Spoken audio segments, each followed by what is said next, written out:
Hello, friends. We are certainly in uncertain times.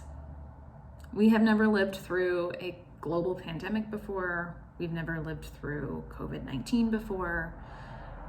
And in the midst of all this uncertainty, I'm realizing more and more just how much we are like the disciples. So often we poke fun and make fun in church about how the disciples just don't get it. Right? They ask the same questions over and over again. They seem confused by things that seem obvious to us. They ask Jesus, where are we going? And can't we go back? We too are like the disciples. We are in the midst of what Brene Brown calls terrible first times. And I think she's pretty accurate. Sometimes we have beginner's luck, and the first time we try something, we go amazingly at it. But most of the time, when we try something new for the first time, it's messy and uncomfortable and confusing and awkward because we're new at it. We need new skills to meet new situations. We have expectations that aren't realistic. We are comparing it to things that we've done before that we do really well. First times are hard. Like many of you, I am switching from doing in-person work to doing work from home through video and phone. And sometimes it exceeds my expectations and is great, and sometimes it's disappointing and frustrating. Many of us are adjusting to doing work in new ways and new places. We're adjusting to losing a stable income and unemployment.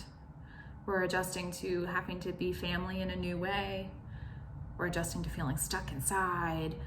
We're adjusting to being separated from people and places that we enjoy going to and spending time with. It's our first time. It's hard, and that's okay. But if we think about the disciples and Jesus and their lots of first times on that journey, Jesus calls them to be present.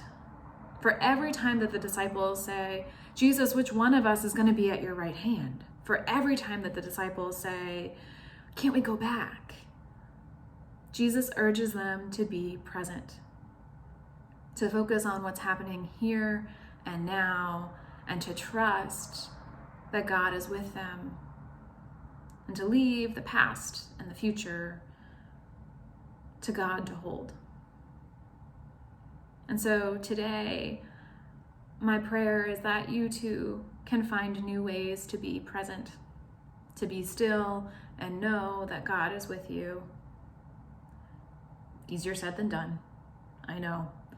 There's so many new things happening that we feel like if we just think about it right, it'll be right.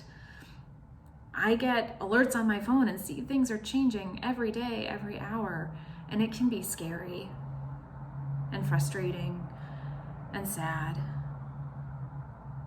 But Jesus continually calls us, and God continually calls us to be still, to be present.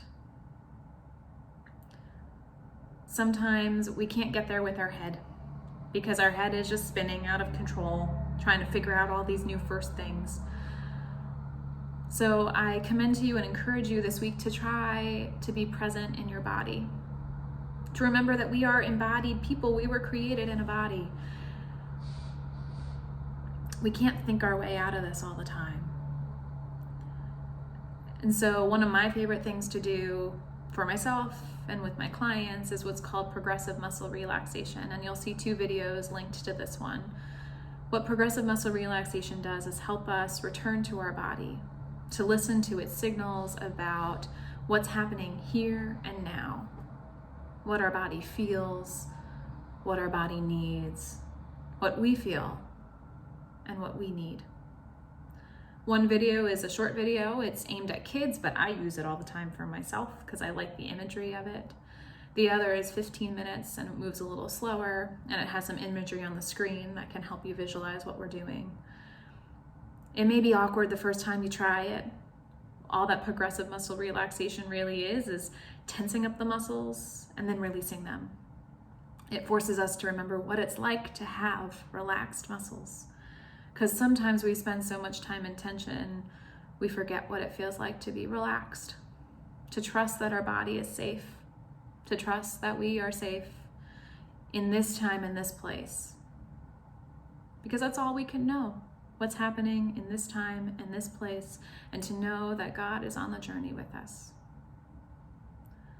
So today and this week, I hope that you can find ways to rest in God with your body and with your mind.